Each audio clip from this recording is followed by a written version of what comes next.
Hi guys! I know matagal akong walang uploaded video, but anyways, because I crave of an Indian food last night, so nag-decide ako magluto ngayon ng Indian food. So I made some chicken masala with my own twist kasi ginamit ko lang po kung ano yung available ingredients na meron ako.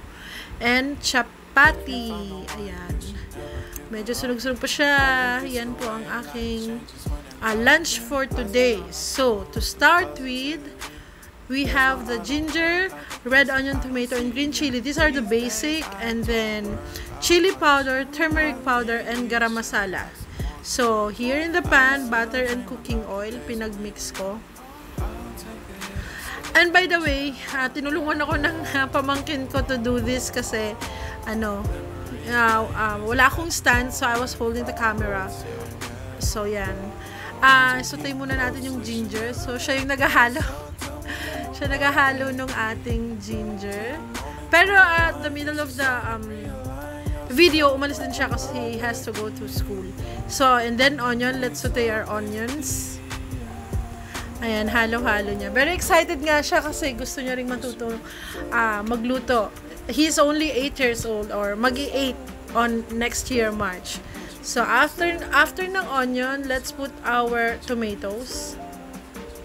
Actually, pang isang tao lang yung ginawa ko kasi wala namang gustong kumain. So, anyway, ayun na yung green chili. Yung chili na meron ako, hindi siya maanghang. So, I decided to put chili powder. Kasi minsan, pag naglagay na ako ng green chili, hindi na ako naglalagay ng chili powder. But then, hindi kasi maanghang yung green chili na gamit ko. So, I decided to put some chili powder. So, yan. Sautay lang natin siya. Added some salt para mas mabilis maluto yung ating kamatis at saka sibuyas. So, salt ang sikreto dyan. Pasensya na po kayo sa paghawak ng camera. Medyo magulo. And then, let's put our dried ingredients. Yun na po yung chili powder and then turmeric powder and garam masala all together. So, lagay na natin sila. Ayan. And then, let's mix it again. By this time, wala na yung pamangkin ka. Kaya medyo ang gulo na talaga ng video. Ayan, let's mix it. Incorporate everything. Let's mix hanggang maluto yung ating onions and tomatoes. And then, I added some water para may gravy ng konti. Ayan, sobrang naglalaway ako while doing this. So, ayan na yung chicken. I decided to fry the chicken kasi para mas madali siyang maluto. Para mas madali siyang maluto kasi nga I was really hungry.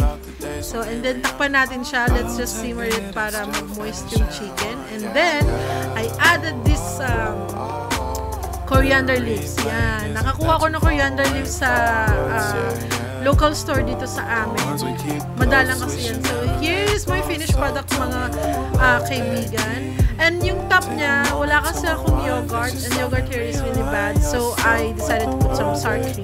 And then the chapati. I'll make a new video for the chapati soon. Thank you guys for watching. I hope you like it.